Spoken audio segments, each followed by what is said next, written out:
So people go to a doctor and they have what I call a present. Here's my problem. You know, I eat too much, shop too much, buy too much, drink too much. But that's not the problem. The problem is what lies inside. I just don't feel enough, so I need more. And you see, when you give yourself permission to know you're enough just the way you are, you give the whole world permission to go, yeah, you're enough just the way you are.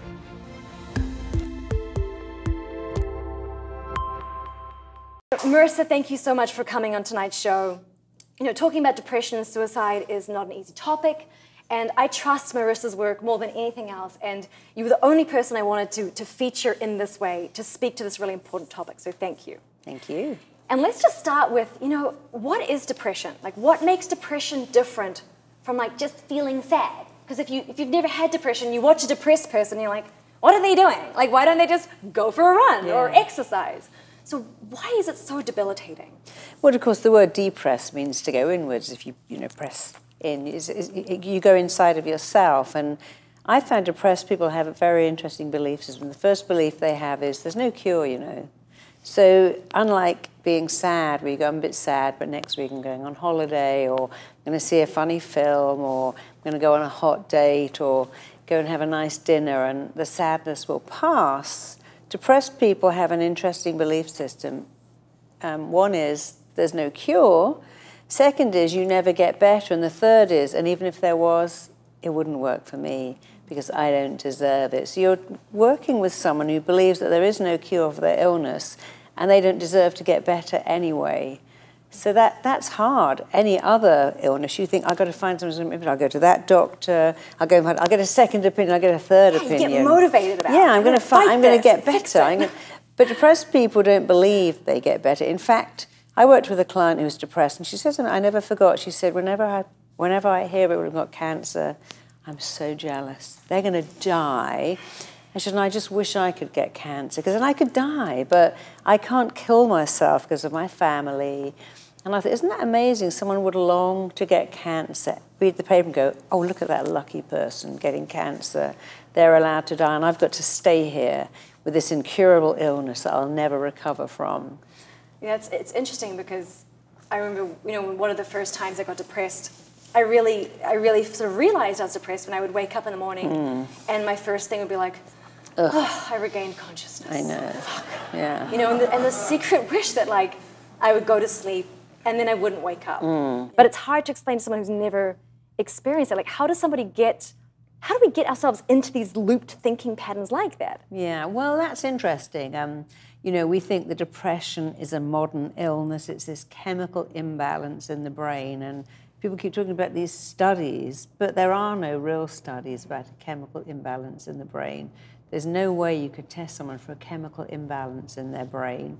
A doctor didn't create that. You have the chemical imbalance, let me give you Prozac. It was drug companies that came up with that. Very, very clever.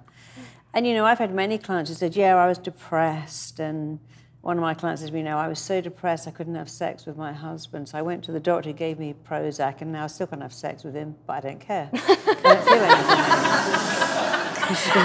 Right, because so then we have this epidemic of people who are, you know, there's something going wrong, that they're getting depressed, and then the answer that we're being sold is something to disconnect us from that pain. And depression is a disconnection epidemic anyway. You know, when you go to tribes, I spend a lot of time in Africa, and, you know, they have enough to be depressed about: poverty, no food.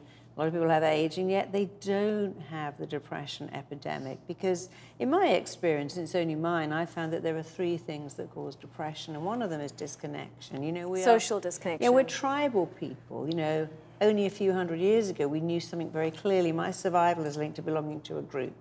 I belong to a group. I'm connected. They're like me. I'm like them. And now, it's a whole different world. You can have 500 Facebook friends that you never see. You can stay in an apartment, everything is delivered. You can go to the bank, never speak to anyone, get into an Uber, never speak, go to a store where people are being replaced by machines. Soon they won't even have an Uber driver. So people can spend their whole life. My gran used to go shopping and she'd have a little chat to the shop, a little chat to the bus conductor.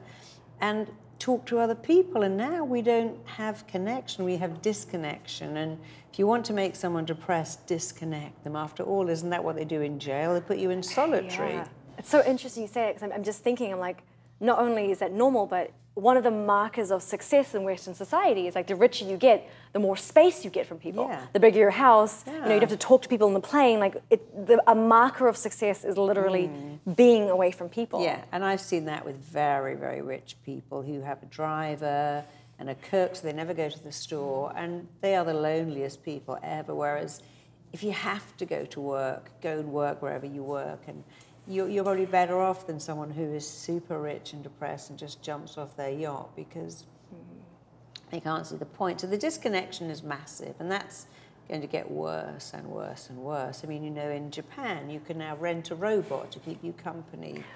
You can rent a boyfriend. Rent a boyfriend.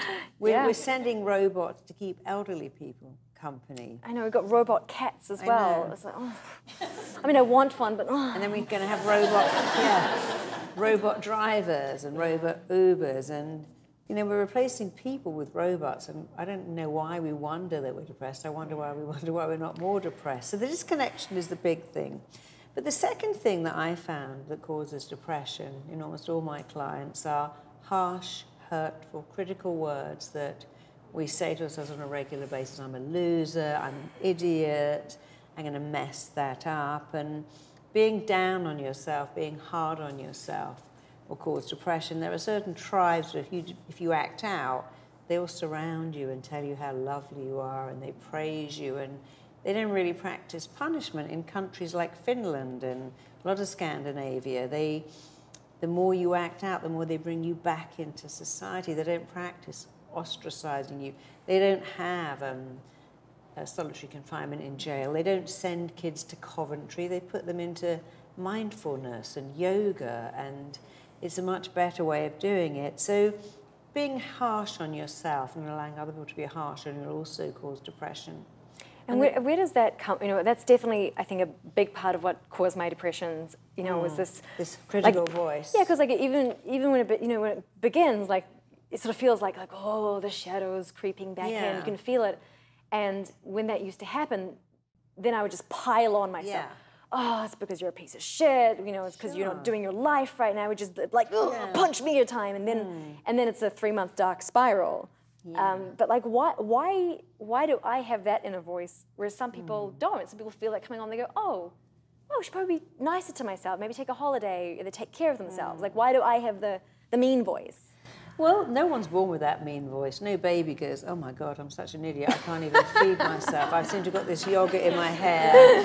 Oh my God, I can't quite pee, I've got it all over the floor. What's the point? I might as well give up. Or I just can't get to grips with this walking business. It's too much, I just give up. So children are born with this cheerleader. You can do that, you can reach for that, you can do that. And you see that little children are like kamikaze pilots. They try everything, and they have no concept of failing. So where do we get this harsh voice? Pretty much from the media. We get it from magazines, we get it from, like, Friends. They live in Central Park, and the girl's a waitress. Who ever knows a waitress who lives in Central Park? I mean, I've never heard of that. And so we watch movies that show us stuff that isn't real. It's actually what I call overexposure to fake perfection. Everyone on Facebook's got breasts up here, they got fat hair and thin thighs. We go, but I've got fat thighs and thin hair, so there's something wrong with me. So it's the overexposure to perfection that isn't real. And so because we don't look like that and act like that, and our houses aren't perfect and our kids aren't perfect, we actually start to be depressed. And I know that's the case because in countries where they had no television, they didn't have this. And the minute they start to pipe in television, people start to compare themselves. Right. Oh, most people's breasts are up here, but mine are down here, so I'm not good enough. And so we begin this criticism of ourselves. I'm not good enough, smart enough, pretty enough, funny enough, interesting enough. And you don't see that with small children, but as you go through the school system, you'll see how they become a critic, but someone showed them how to do that. The whole system is built on a comparison where there's only one top spot, and if you're not it, you're not it. I took my little girl into school when she wasn't even 5. I walked her in the classroom, And she said, Mommy, you see that girl? She can write her name in a box, and I can't do that. I'm like, well, her name is Amy, and yours is Phaedra. And the P goes down, and the H goes up, and it's an A, and then it's a long name. And anybody could write Amy in a box. And I thought, you know, and the school do that. They compare them. Look at what... She had a friend called Diamantopoulos. I think they must have given that kid a nervous breakdown. Wow. Because they're never going to get her name in a box. And then schools award achievement, not effort. Yeah. So the naturally gifted kid gets the award and gets it. And the ones that do the effort don't get an award. And then they learn, what's the point? And then the kids who get the award get anxiety because they're like, how do I make sure I keep doing this? I just happen to do it. You know? And then the parents go, I love you because you're so smart. And you go, oh my God, if I wasn't, you wouldn't. And so we live in a world where we've become super critical of ourselves and other people. And it's got worse. I mean, trolling. Once upon a time, you couldn't write someone a letter going, I hate you, because they'd have fingerprints on it. And they might track you down. Oh, someone's licked that stamp, let's find their DNA. And now people sit at home and they write horrible, horrible things to people. And a lot of my clients say, I wake up every day and I read the hate mail. I'm like, why? My clients who are famous will say, I go and read all the hate mail when I wake up. Wow. Why would you do that? I mean, it's the worst morning practice I've ever heard. Yeah. Try a gratitude journal, you know? So people who write a book will go and read and they're looking for the negative comments. They're looking for what people don't like. And then, you know, people go out and they have this inner dialogue. I'm never going to find a guy because I got cellulite. I got 4 kids. Who wants to be with someone like me? They never say that to their friend. They look and they, oh, look at me. What a mess. And I should have had this shirt cleaned and I gained weight and I look tired, and we begin this dialogue of our not enoughness, women and men. And so we've become our worst ever critic, and there's no question that these harsh, hurtful, critical words that you say to yourself on a daily basis will hurt you. If I say something mean to you, you go, oh, well, she's having a bad day.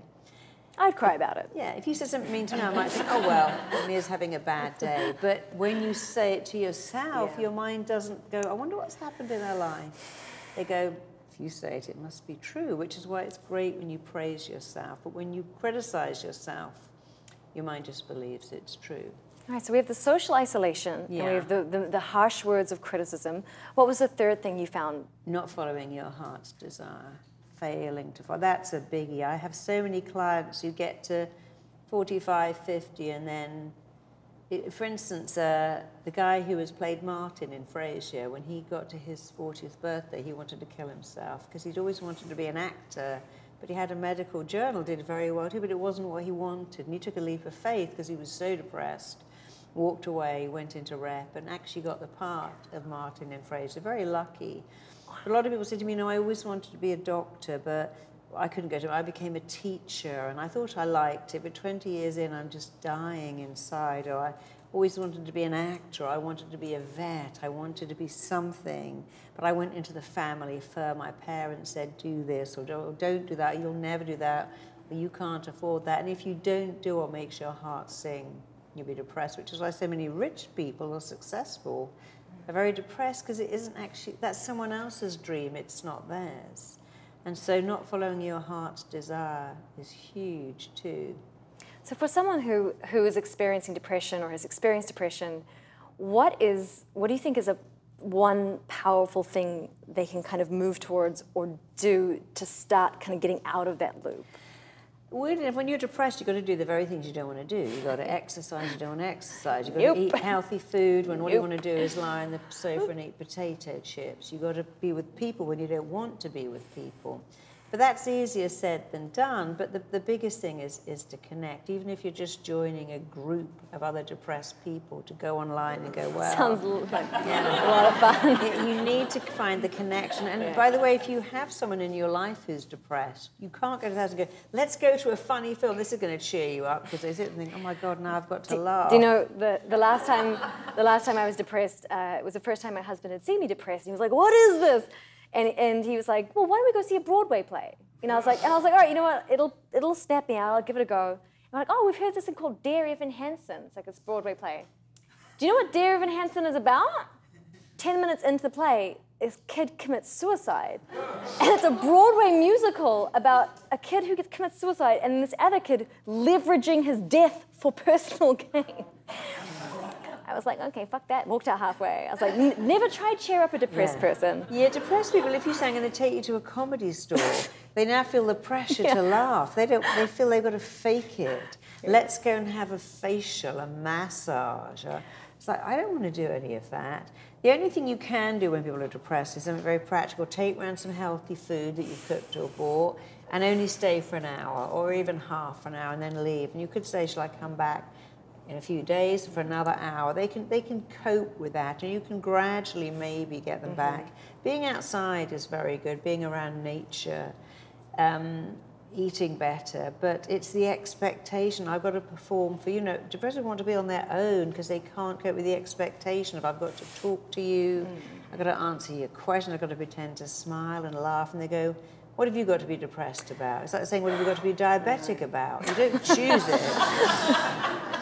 But people try and talk you out of it. Look, your life's amazing. Look at everything you've got. But right. What about, when you talk about the main critical words, you have this concept, which I really love. I have it written on my mirrors, or my makeup mirrors, which is like, the idea of really telling yourself, like, I am enough and kind of rewriting that internal dialogue. Is there a helpful first step in that direction for people who have depression? Yeah, I think writing I'm enough on all of your mirrors, changing your computer passwords, obviously securely with a few squiggles and dots, so you must every day... Is that your password? Yeah, oh yes. But I have high capitals and I might spell it in a funny way. But if you have to type that out every day to get into your computer, if you write it on your mirror, so when you clean your teeth, there it is. If it's all over your house, you start to let it in. It's a bit like putting lotion on your skin. It sinks in. So if we understand that most people who are depressed think they're not enough, not worthy enough, not worthy of help, it won't work for me, I'm not good enough. So if you can find the opposite, I am enough, I don't have to do anything. There's nothing I have to chop off or add in, nothing has to be bought or sold to make me enough, I'm enough. And when you say that enough, it does actually take away depression. And I know that because I get letters almost every week from someone who said, I was going to kill myself. And then I saw you on YouTube, and people write to me and say, those 3 words, I just kept saying them. And it was like the curtains opened, the light came on, and I thought, I am enough. Because if you know you're enough, you've come out of that race to be perfect, which, by the way, there's no finishing line. The race to be perfect, to be more, you can't ever finish that race. As you get close, somebody moves the finishing line. And we've created a world, especially for teenagers, which is pretty awful, really. They have to compete about everything. I mean, you even have to have a designer vagina now. I mean, I think in my grandmother's generation, you could just lift your nightie up and it was like, okay, that's very nice. But even that isn't going to be snipped off and lasered, and it's the wrong color. There isn't enough body parts to hate now. It's like every year there's something new. I haven't got a thigh gap, I haven't got the bikini bridge, I haven't got, the A4 where you hold up a piece of A4 and your hips have got to fit in that A4 piece of paper. Then if you've got all of that, I have my butt bleached now. It just never ends. So the media have done a huge amount of damage, making people believe they're not enough. It's a terrible, terrible thing that society has done to us. And, our grandparents had more sex than we have. They had less pressure than we have because they didn't watch stuff on television and buy airbrushed magazines that said you can have it all when you're perfect. Wow. So with a combination of the increased social isolation, the mean criticisms that come from all this overexposure. And from the media too, that also does the mean criticism. Right, the media, our experience with teachers, some of our parents, I'm sure. And then I'm just curious as a last question, are there any kind of practical ways to change or limit that overexposure? Like, is there something someone who's suffering from depression can do to step out of that comparison stream that might help them? Well, don't read magazines. No magazines. Don't watch the news. Don't watch the news. Don't go on FaceTime or Instagram. Screw Instagram. Don't follow But follow me on Instagram. Don't follow Kim Kardashian. Never follow Kim Kardashian. Because it's not real. It's fake. It's completely fake. The other thing I find with depressed people is they're often not depressed, they are repressed. They don't have a voice. They have parents who go, don't you say no to me? Don't you argue back with me? Don't you have an opinion? And so they go through life unable to say no. And giving people the ability to say no is very useful. So a lot of people who are classified as depressed are repressed or certainly suppressed. They're the good ones. You know, I worked with someone last month who was suicidal, and she said that even as a baby, her mother would always say, you know, your brother, when he was born, he slept all day and was up all night, nearly killed me.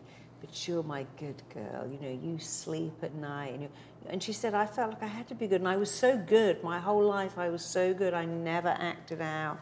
Then I got married, and I'm still good, and I'm trying to be the perfect mother. And I said, you need to be bad. You need to stop being Follow your good. heart. Yeah, and be a bit naughty. Yeah. That's something naughty you can do. I mean, swear a bit, you know. In fact, only yesterday I worked with this guy. He was saying that he had to make military corners in his bed, and his parents would really hurt him if he didn't. It had to be perfect. And so I said, well, tonight I want you to have a very messy bed. And he came in and says, you know, I never realized, he said, because I feel trapped in that bed. He said, last night it was so amazing. I didn't make the bed, and I could kick my feet out. And it was like, because it was a whole metaphor, you know. We tell people if your house is perfect and your body is perfect and your teeth are pearly white and your clothes are steamed and you've got all these Diptyque candles and Goop products, you'll be happy. But, well, if that made you happy, why do you need any more people? I've got a candle from Joe Malone. I need 8 more. I need more shoes. I need more stuff. I mean, I'm talking about women, but men too. They need more stuff. But if stuff could make you happy, you wouldn't need more. And everything that you want to make you feel happy is because of one thing. How will I feel when I get that? But when you can get the feeling without the stuff, then you've cracked it. So with depression, it's about allowing yourself to feel good just the way you are, to go, I'm enough, you know. Yeah, when I take my bra off, what was up here is now down here, but I'm still enough. Right. Yeah, I haven't got my Spanx on. I don't have an amazing car. I'm a guy with not a lot of money, but I'm enough. And you see, when you give yourself permission to know you're enough just the way you are, you give the whole world permission to go, yeah, you're enough just the way you are. You know, we love when people say, I love you just the way you are. It's like, oh, you do? Fabulous. I don't hold my stomach in anymore. What a relief. And you didn't have to hold yours in either. I love that. You know, I think if that had been something I'd even remotely been taught growing up, it would have been a massive antidote as a young person getting depression. And they should teach that in school. Do not compare yourself. It's not being a mean girl that makes you happy, it's being yourself. So many people go to a doctor and they have what I call a presenter. Here's my problem, you know, I eat too much, shop too much, buy too much, drink too much. But that's not the problem. The problem is what lies inside. I just don't feel enough, so I need more alcohol, more pain pills, more drugs, more money. And so if you just treat the presenting symptom, you never really make people better. But when you really peel away and treat the feeling of not being enough, then you change someone's life forever. No medication is required. So what are some destructive behaviors that we do when we feel that we are not enough? Okay, well, let's look at somebody like Amy Winehouse or Whitney Houston. Here are 2 girls with immense talent, beauty, extraordinary gifts. But you see, when you're a little girl and your parents fight or leave, especially in Amy's case, when her father left her mother when she was very little, a child will always think, but if I was enough, how could my dad go? If I was enough, why do my parents fight?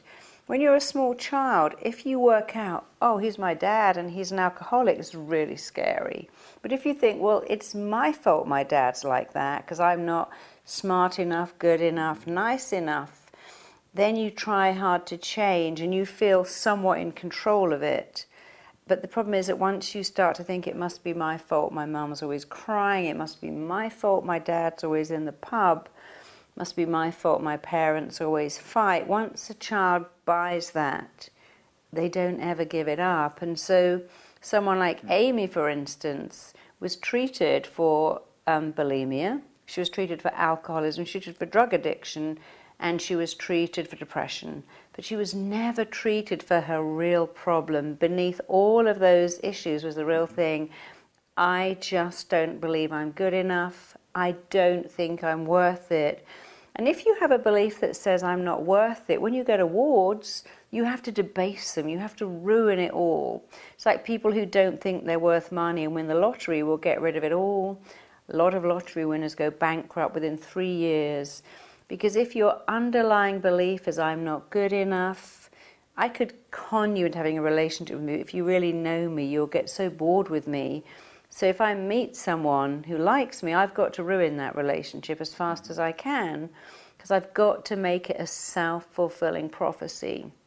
So we look at many superstars like the comedian Robin Williams, Heath Ledger. What a beautiful talent. Think, why would they kill themselves? They had everything.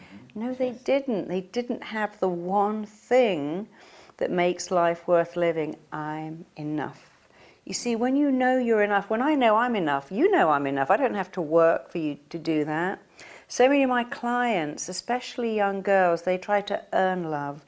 They chase love. They run after love. They work so hard to make some boy, some idiot boy, or a parent, or a mother, or a boss think they're good enough.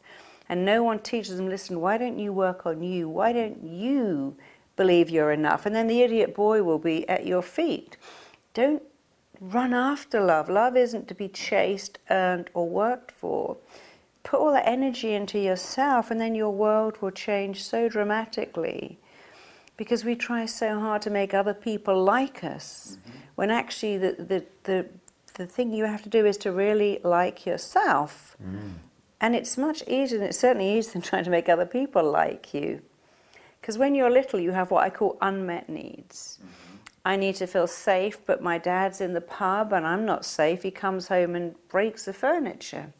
I need to have money, but my mum is always crying because she can't pay the bill, so I don't have money. I need to feel smart, but my mum's always saying, well, your brother, oh my God, he could write before you and he's smarter than you. So we get these unmet needs. And when we're little, we have a belief, well, I can't meet these needs. I'm only 3. And no one else can meet the needs. And then we tag on something interesting. My unmet needs will never be met. And then we go out into the world and go, I need to find someone to meet my unmet needs. And there isn't anyone. There's no one in the world that can meet all your needs. But when you start to meet some of them yourself, your life becomes truly extraordinary. Little things like when you're around the breakfast table with your children, you should say to them, why do you like yourself? And they go, I like myself because I'm funny or nice or kind. Just simple things. When they come in from school, say, what did you do today that was nice? I lent my friend a pencil. And go, well, that's good. You learnt to share. And if they don't know what they did that was nice, say, well, I saw you did a nice thing today. You helped mummy. And you just need to build up their self-esteem, because I can promise you one thing, as a parent, you succeed as a parent to the degree that your child has high self-esteem. You may be buying organic apricots and pureeing avocados and having Wi-Fi switched off at night, and that's all lovely, but if you do not raise children with high self-esteem, unfortunately you haven't done the job you're meant to do. When I was bringing up my daughter, there weren't any courses, but now there are. How to put self-esteem in children. Ask them, what are you good at? So look, your sister's great at swimming, but you know, you're great at drawing. We're not supposed to all be the same. We're supposed to be good at something. And every child has a gift, and their gift may be a very unusual gift, but just important to praise them and believe in them, but even more, get them to praise and believe in themselves. You know, I made a big mistake with my daughter. I didn't realize how much I should have made her independent early on. But I see now that that's another job a parent must do, make your children independent and self-sufficient. And when they like themselves, they do so well. I'll give you an example. Somebody wrote to me and said, my son was so badly bullied. I mean, really traumatically bullied. He's an army kid, we're always moving. And I just taught him I'm enough. I bought your program, and I just did it with him. And one day he went into school, and the bullies, they had to write their name. And they said, write, I'm an idiot and a retard. And he took his pen, he went, you can write that. I've got something else. And he wrote right across his book, I am enough. And they just left him alone because his energy changed. And so with a lot of, we have a program we give away to schools that help both bullied children, but also the bullied. It's huge. Bullies never feel good enough. I mean, how could you get pleasure from hurting other kids unless you're hurt? Because hurt people, and damaged people, damage people. But if you start early raising self-esteem, you can make a massive dent in bullying. That is some powerful thing. It's very powerful. Is it possible that we also overachieve because of this feeling that we are not enough, that we are successful? Like, I was the best student in the police cadet school, Sure. I was the best in the faculty of law, Yeah. high school, what was the high school of the internal affairs? But I was craving my father's attention Of a lot. course. And many, many people, there's nothing wrong with being ambitious and striving to be the best, but if it's making you sick, if it's giving you an ulcer, if you're not sleeping, if you're driven to do it with no reward, you have to stop and think, who am I doing this for? My dad? He's been dead for 7 years, and even if he was here, he's a withholder. He's never going to go, you're a great son. So tell yourself you're a great son. Look in the mirror and say, I'm a great daughter. I'm a good person. Don't wait for parents who haven't done it for 35 years. They're not going to. And even if they did, you know what? It wouldn't mean anything, because the most important words you ever hear in your entire life are the words you say to yourself. And the most important opinion is yours. Like if you went to a store and went, oh, Smillian, that suit, oh my God, it looks amazing. You know they have an agenda. They're trying to sell you stuff. And your mind knows too. They'll say, you're the best, you're the greatest. By the way, could you stay behind and help me with this extra work? But when you say it, I'm the best, I'm a good person, I'm a nice person, I'm kind, I have a gift, I have a talent, I can speak to people, I've got something of value to offer the world, your mind doesn't go, who are you trying to kid? Watch, it just goes, okay. Especially if you say it a lot, because one of the rules of the mind are, the mind learns by repetition. In I'm Enough, I break down all the rules of the mind, what they do, how they work, how to make them work for you, and how particularly to apply them to I'm Enough. And in my Rapid Transformational Therapy, where we train therapists, the whole training is based on specific rules of the mind. Because here's a rule of the mind. Your mind listens to whatever you say, and then like a missile, like a laser, it moves towards your words. In fact, every word you say becomes a blueprint that you are forced to move towards. So you go, I've got a mind like a sieve, I forget everything. That's a blueprint. Now you must act in a way that matches that image, because your mind must act in a way that complies with how you describe yourself. When you switch that to my mind's amazing, so dependable, I remember everything, then you move towards that image. So how much we can do with the affirmations? Like, these are affirmations, or how do you call it? I don't like affirmations. I call them statements of truth. Doesn't that sound better? Statement of truth. Okay. I'm lovable. I'm enough. I'm smart. I'm interesting. I have something to offer. An affirmation is life's a walk in the park and the sun is always shining. Really? Well, last time I was in the park, it was raining. Yes. I stepped in some dog mess and I ruined my shoes and my hair got all frizzy. And when you tell yourself stuff like that, you always get disappointed.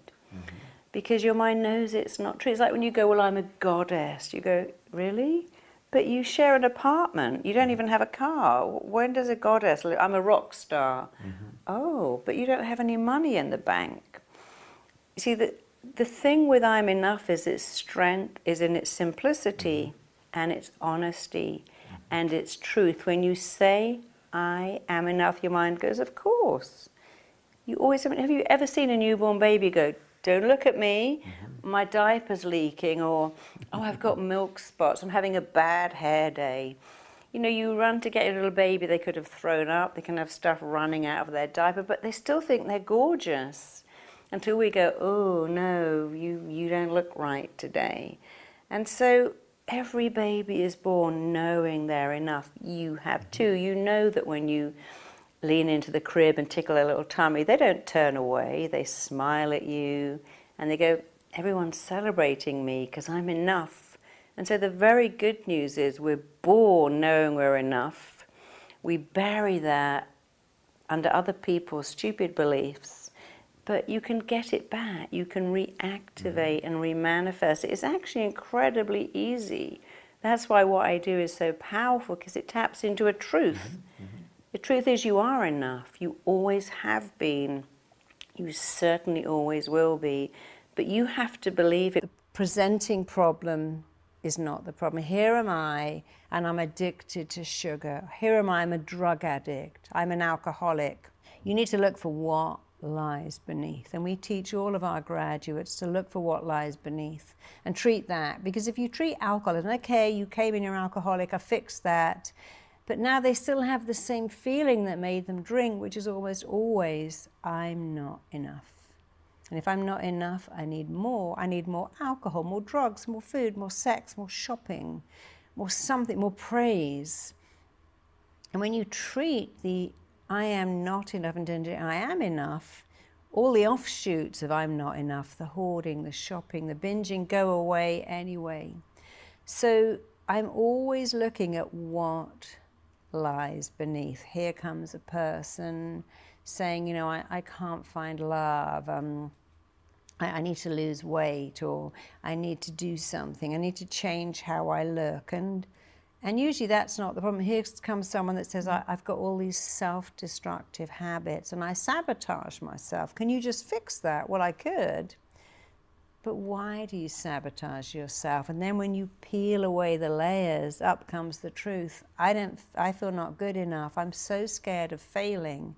But if I sabotage myself, I can say, you know what, I coulda, woulda, shoulda. But you see, I had this sabotaging. I was always 30 pounds over. I had this drinking problem. And that's why I could never find love or be a success. But what lies beneath is the real truth. I'm unlovable. I'm not enough. And that's why I can never find love or be a success. But let me just find something to blame it on, and it's a little less painful. The real, what lies beneath is I'm not worthy. I'm not enough. I'm not lovable.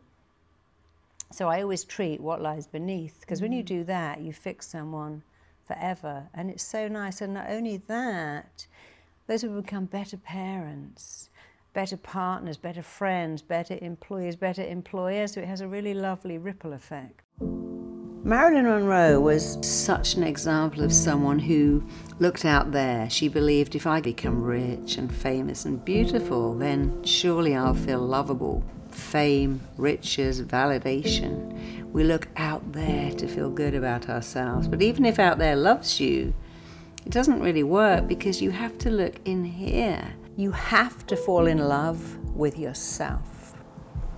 Norma Jean, you're gonna keep daydreaming, or are you gonna help me here? I want to help Mama. No. No. I'm not your mama. You mustn't call me that. You can call me Aunt Ida. Yes, Aunt Ida. At 2 weeks old, Marilyn was put into foster care. Her mother wasn't able to raise her and didn't actually even want to. She had issues of her own. So Marilyn spent her early years with a very nice foster mother, and they go to the park and she'd see children playing. There's a Mama, and there's a Mama, and there's a Mama. But I haven't gotten a Mama. Oh, Norma Jean, your mama wishes she could be with you, but you can't. And Marilyn knew immediately, I don't have a mama. I'm not like all the other kids. So when Marilyn was still Norma Jean, she had already got a very established belief. I'm not lovable enough. I'll never have what other people have. Now, all right, look. If you're so anxious to go out with girls, why don't you pick out some nice girl like Connie Haynes here? Connie won't go out with me. Yes, I will, Mr. Costello. Yes, I would, Mr. Costello. I had a fight with my family tonight, and I want a disgrace. Norma Jean! Tell you, Abbott, there's no use. What are you doing? You need to get ready for school. I'm practicing. I want to be in the pictures. What on earth would you want to do that for? Because if you're in the pictures, you're famous. When you're famous, everyone will love you. So Marilyn had so many qualities that made the world fall in love with her. She was immensely talented, and fame followed her. She courted fame, she went after fame, and then fame went after her. So Marilyn came from nowhere and achieved what so many people want. She achieved that great balance of women wanted to be her and men wanted to be with her. But because she didn't believe that she was enough, she found herself drawn to relationships with men that didn't value her. Marilyn's husband, Joe DiMaggio, wanted to possess her completely, but she was a sex symbol. And so she found herself in romantic roles with other men, and this eventually tore the marriage apart.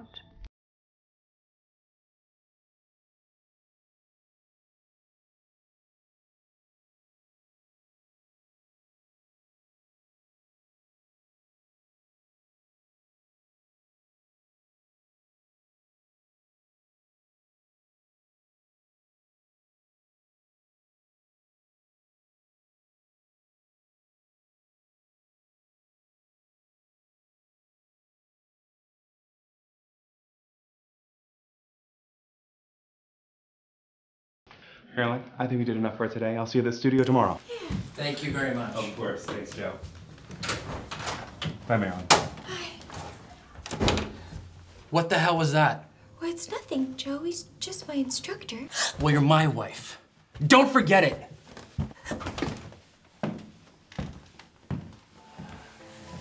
Even when she married her final husband, Arthur Miller, she was already planning the divorce. She knew it wouldn't work, and that was amazing to people that on her wedding day, she was already telling people how long it would last. No matter how you try to show someone that you're lovable, people can pick up when you don't love yourself. It's why so many beautiful women and beautiful men appear to get left when they seem to have it all.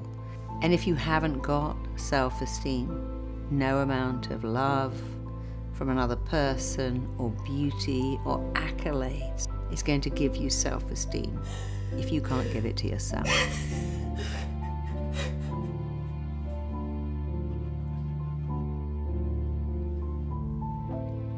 So Marilyn's life as a cautionary tale is an interesting tale. We can only learn from people like Marilyn and go, wow, I can see exactly where her thinking went wrong.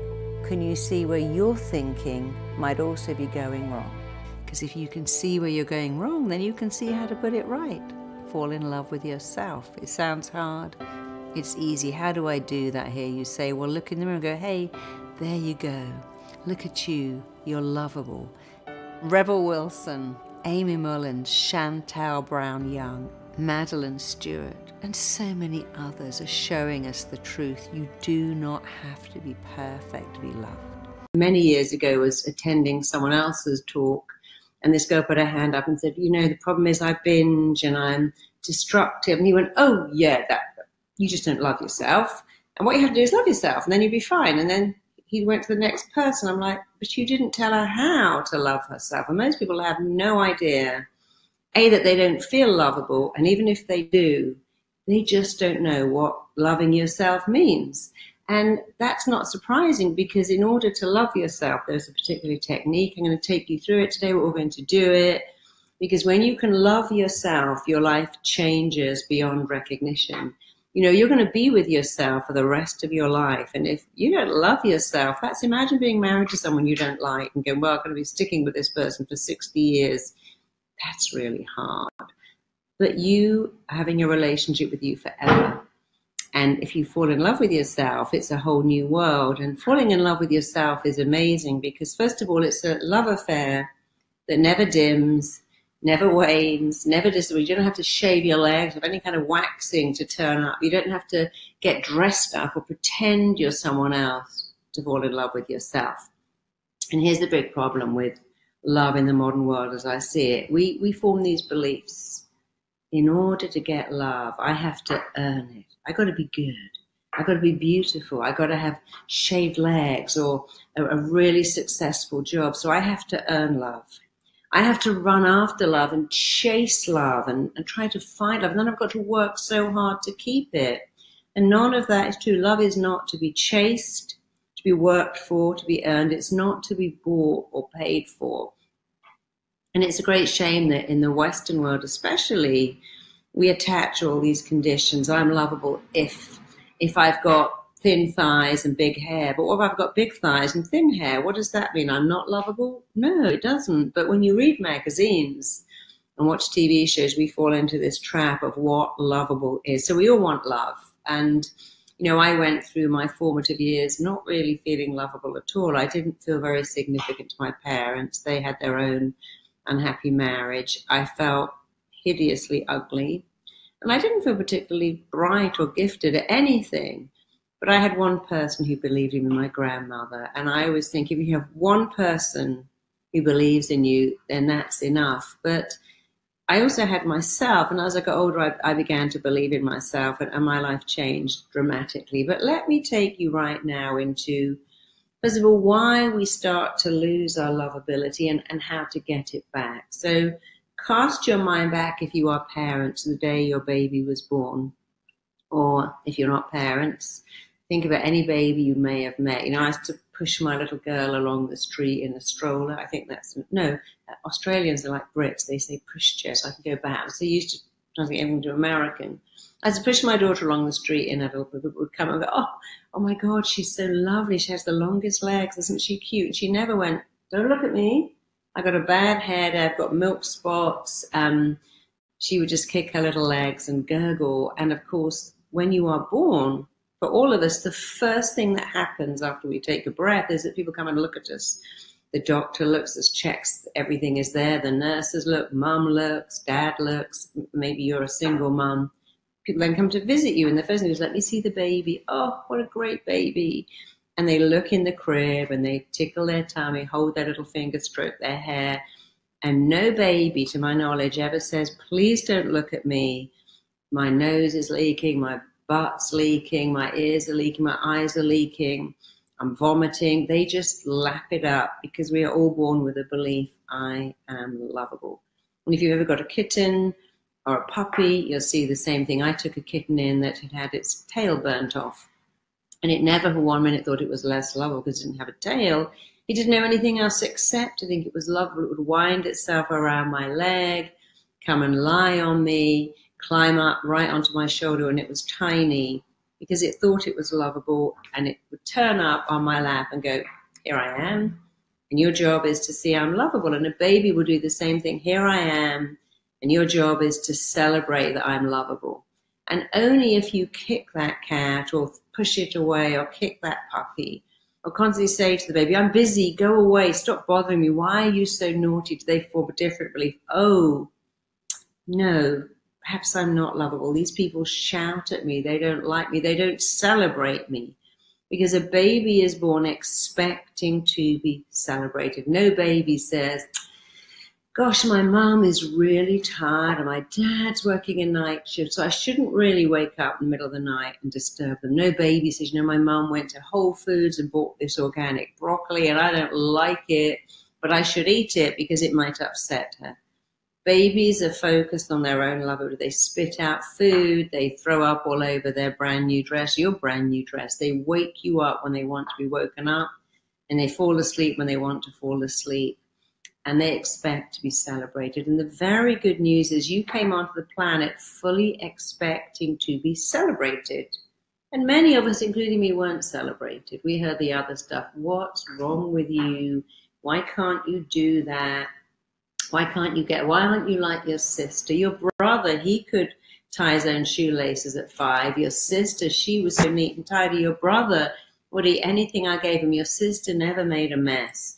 Or maybe your cousin or your friend, and we start to get compared. And the comparison chips away at our belief that we're lovable, and we start to think, maybe I'm not.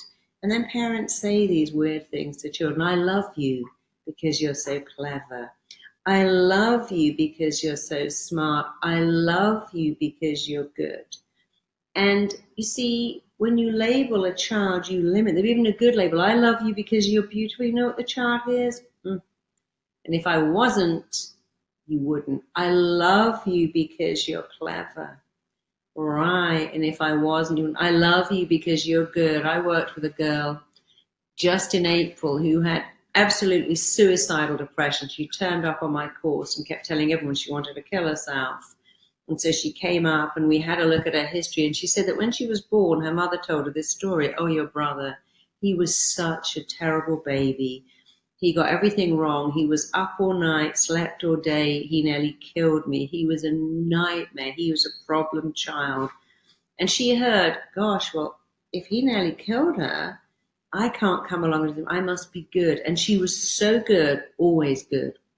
Was a good girl, never made a fuss, never made an issue, got good grades, tidied the house, didn't date boys, and then married and was still a good girl and was trying to be so good it was actually killing her. And in that one session, we removed the need that she must be good because it was affecting her marriage, her parenting skills, and her relationship with her parents, who were both teachers, by the way, and wouldn't just tell her she must be good. They'd come home and say, oh, we have this one child in the class. What a joy it is. This child is so clever, so smart, so kind, so good. And so she heard this message a lot. So when you label a child, you limit them. I had a stunningly beautiful girl who came to see me. She said, I just can't find love. I don't know what's wrong with me, but can't find love. Every guy I date never wants to see me again. They all disappoint me. And she was very pretty. And men are superficial, sorry, but in the beginning, we go for looks. That's not enough to keep a relationship. But the fact that she didn't get a second date was a little odd. And when I took her back, she went back to the same scene over and over again. Her dad would sit her on his knee and go, nobody will ever love you like I do. You will never, ever find anyone to love you like me. Nobody could love you. It's not possible. And he loved her so much, he'd tell her this every time. You never find anyone to love you like me. No man will ever love you like I do. It's not possible for any man to love you like me. When you have a small child and an authority figure and a repeated message, it becomes an imprint. And her imprint was, you'll never find anyone to love you like me. And she didn't. And I remembered her when I was holding my baby and my best friend had a baby at the same time and we were feeding our babies. And she started to say, you'll never find anyone to love you like me. Nobody will ever love you as much as me. Nobody could ever love you like I do. And I said, Philippa, stop saying that. Here's what you say to a baby. You know, I don't want to be bossy here. You're a new mom, so am I. But I've had so many clients in my office in tears and they always go back to that programming. And I said, what you say to a baby is, I love you so much because you are lovable, and your whole life you'll find people who love you because you're lovable. I told that to my daughter over and over again. She still had issues with crazy boys that hurt her, but she always felt she deserved more. She felt she deserved better. She knew she was lovable. So with well-meaning parents who say, you'll never find love like me, nobody could love you like that, or here's another issue. You see mum crying all the time because she's let down by a guy. Then another guy lets her down, and that child forms belief. Love hurts. Love is painful. Here's that song, Love Hurts, Love Wounds, Love Bruised. As we hear all these songs, I'm dying without love. I can't live without your love. And so we form these beliefs. Oh, love is that painful thing. My mum is always crying. My dad is always fighting, saying, you trapped me, this is hell. Maybe your mother is saying that. Be very careful here about doing this gender stereotyping. I know we have people who are in love with the same sex. My children's godparents were gay because I knew they'd be great godparents because they decided not to have their own children, and they are to this day. So it doesn't matter what kind of love you want. It's not about the gender, it's about your belief. And then we have a third one. So we have the well-meaning parents who say you'll never find love. We have the parents whose own love relationship is a car crash, and we look at that and go, oh, I don't want that. Oh, I'd rather be my own than have that. And then people say, you know, oh my God, it killed me when that relationship ended. I'd rather die than go through it again. Then we have group 3 where people say, well, you know, if you keep eating cake, you'll get fat. Nobody will love you. If you keep doing that, you won't find love. Don't ever let that person see you walking around like that with uncombed hair and hairy legs, because they won't like that. And my mother said that to me one day. My boyfriend was telling, I was in a dressing gown. She went, oh, get dressed. He won't love you if you look like that. I said, no, he will love me however I look. But both my mother and grandmother said to me, quick, run upstairs, do your hair, take off that dressing gown. He won't love you if you don't look perfect. And then we have far worse things. One of my clients said her father said, well, no one's going to love you. You're like your mother. You've got nothing to offer a guy. So we get this message. And then we get an even worse message from magazines. You get love if you're perfect. If you look, magazines do so much damage. The internet does so much damage. We're exposed over and over again to fake images of what a lovable person looks like. Shiny, glossy hair, perfect breasts, super skinny, always smiling, perfect teeth. It's not really like that, but the media tells us it is. So that's how you buy into I'm not lovable. You read magazines, you watch TV shows, you watch Friends. I mean, who's ever met a waitress who lives in Central Park? Not me. But we see these problems. We think, well, I'm not lovable. We compare ourselves to images that are fake. How do you tell yourself you're lovable? I'm going to give you 3 things. The first thing is you look in the mirror every day and you go, hey, there you are, you lovable creature. You might say, I feel a bit stupid doing that. Who cares? Do you look in there and go, oh my God, there you are, look at your hair. You should have put more makeup on, or, that doesn't suit you, or, gosh, you should have got a better outfit. That shirt needs pressing, that tie has got to stand it. We look in the mirror and we begin the criticism. So I want you every day to look in the mirror and go, there you are, I love you.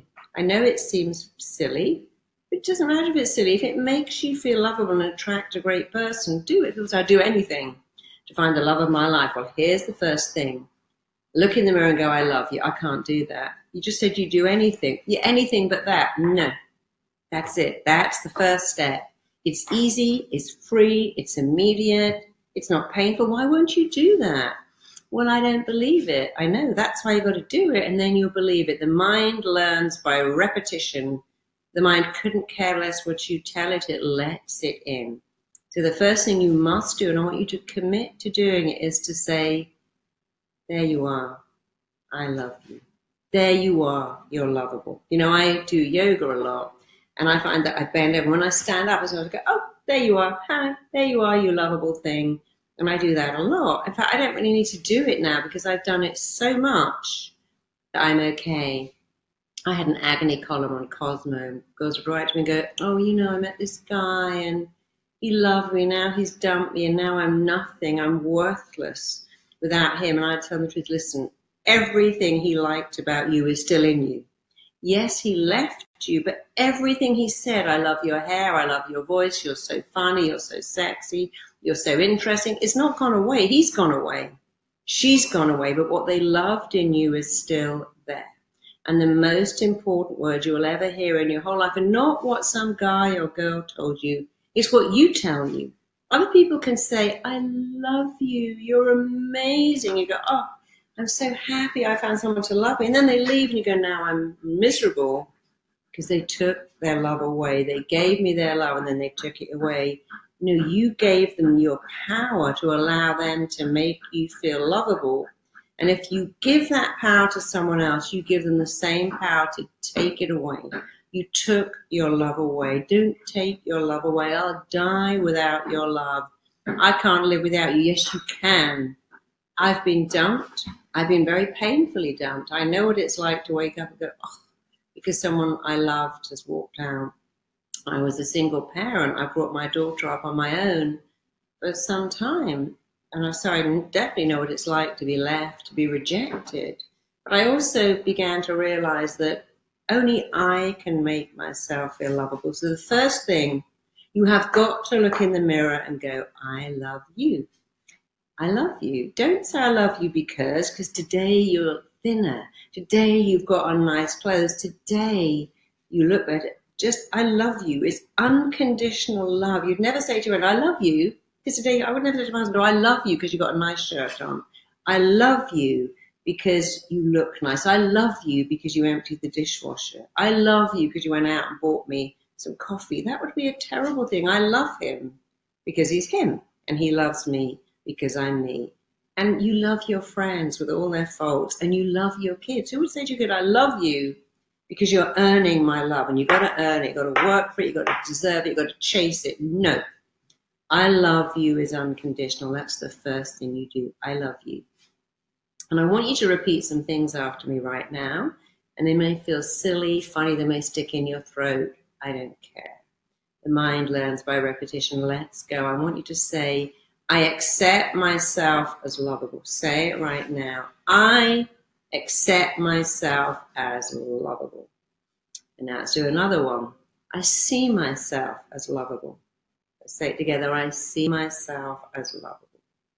I believe in myself as lovable. Remember, the most important words you will ever hear in your entire life are the words you say to yourself. The most important opinion for you is your own opinion. When you know you're lovable, you know what happens? It resonates out there and the world comes back and says, oh, you're lovable. You think so.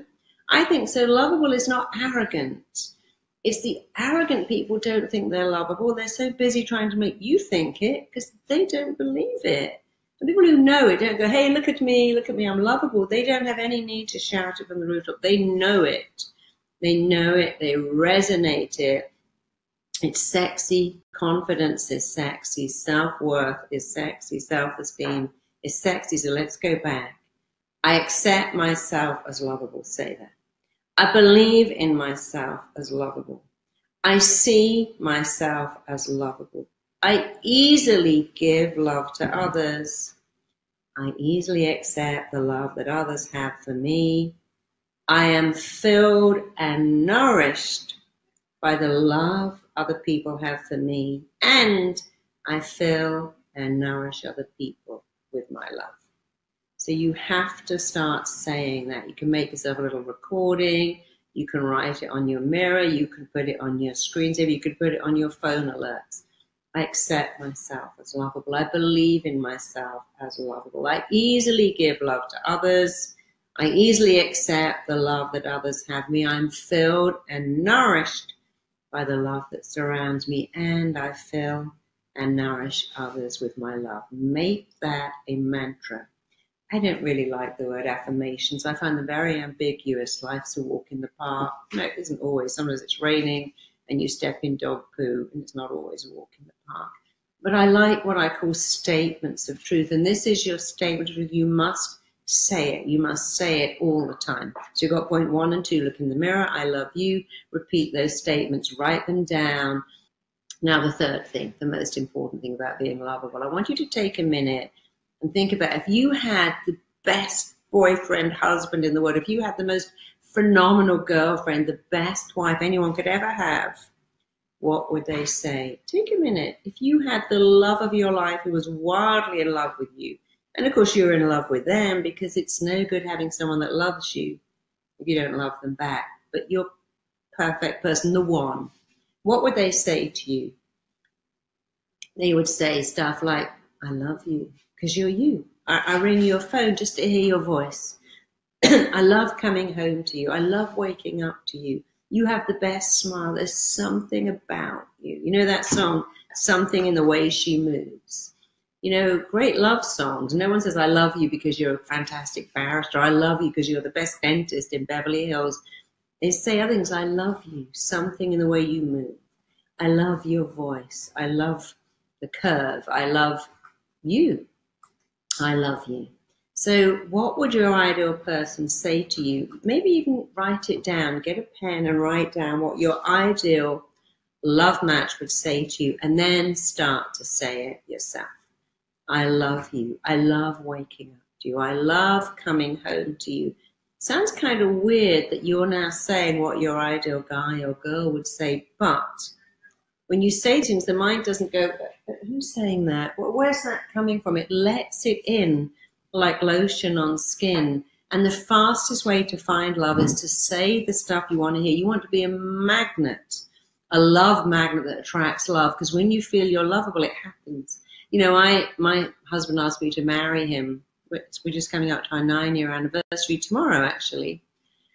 So he asked me to marry him, and it was very romantic. And the next day I had to fly to Spain, and I went through security, put my laptop down. And as I got through, this guy ran up and went, hey, I think you dropped this bit of paper. And I didn't drop a bit of paper. And he said to me, I'm really sorry, but there's just something about you. I just need to know you. And can I have a coffee with you? I said, oh, I'm really sorry. I'm rushing to get my plane. And He was hitting on me, but I didn't mind. I said, it's so sweet and thank you so much, but you know, I'm getting married. And he said, oh, of course you are. And I said, well, you can get married too, just not to me. And we had a little chat and I didn't make him feel bad and I got my plane. No one has ever done that to me before. And I fly every few weeks, but it was because I just got engaged. I felt so lovable. I felt so wanted, so loved and so desired. And it was radiating from me. It was, you know, what is it? It's so weird. Relationship like buses. I waited 2 years to find someone. I found them the next week. Someone hit on me and then someone else did. Because you feel lovable if someone loves you, but that someone has to be you. So I want you to think about all the great things you would hear and say them to yourself. You know, I see people do this. I hate Valentine's Day. I hate it. You know, I can't bear seeing all those women walking home with flowers. I haven't got any flowers. Send yourself flowers. Send yourself a card. I've had many Valentine's Day without stuff. I buy myself something. I go, yep, I'll send myself a Valentine. I see that with my daughter and all her friends that, oh, if I don't have someone on Christmas Day, on Valentine's, on New Year, you have got someone, you've got you. A lifelong romance begins with you. It doesn't end with you. So that's how you know you're lovable. Praise yourself. There is nothing that will build your self-esteem like praise. Don't let someone else do it. You look amazing in that dress, but you look really horrible in those pants. No, it's you. Don't give anyone else permission to make you feel lovable or unlovable. You do it. Look in the mirror, say those things, give yourself the praise you always wanted. And if you're going on a date, before you go, stop and go, I'm lovable. Yeah, these clothes are great, but I'm lovable. I am lovable, lovable, lovable. If you want to go and talk to someone in a bar or on the street or on a bus stop, take them and go, I'm lovable. I'm a warm, good person. Love is all around you. It's everywhere. It's in the street. It's in the store. It's in a bus stop. I'm going to end very quickly with, Cosmopolitan asked me to make a recording on being lovable because I was their agony aunt. And I did. And people wrote to me and said, just the weirdest thing. I listened to that recording. And the next door neighbor came up to me. I'd lived next to this guy for 4 years. I'd never even seen him. He'd never seen me. And suddenly, I don't know, the stars collided. He was in my way. I was in his. And we're together. Someone else, I listened to that recording. I went to my supermarket. And someone came up and went, I'm really sorry. I don't do this. But there's just something about you. And can I talk to you? Can I have a coffee with you? And so many people got married from that recording because it made them feel lovable. Whatever you focus on, you get more of. When you focus on you're not lovable, you get more of it. When you focus on I'm lovable. So if someone that you love has left you, remind yourself everything they loved about you is still there and you can find another great person. But in order to find love, don't change your hair, your weight, your shape, your size. There's one thing you need to find love, one. And here it is. Believe you are worth it. Tell yourself you're lovable.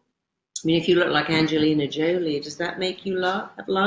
Jennifer Aniston? No, some of the most beautiful women in the world get dumped. Some of the most gorgeous guys get left because they don't think they're lovable. The one thing you need to find love, maintain love for the rest of your life, and it isn't just in your marriage. To have a great relationship with your in-laws, with your boss, with your friends, with your own kids, you have to know you are lovable. It changes everything forever. Check out my next video here. Anyone notice that as that day comes around, they're sick? Because here's how the mind works. You say, oh my God, I volunteered to chair that meeting. I must have been out of my mind. I'd die if I've got to go on stage. I don't want to do that. And your brain's like, leave that with me. Now next Wednesday.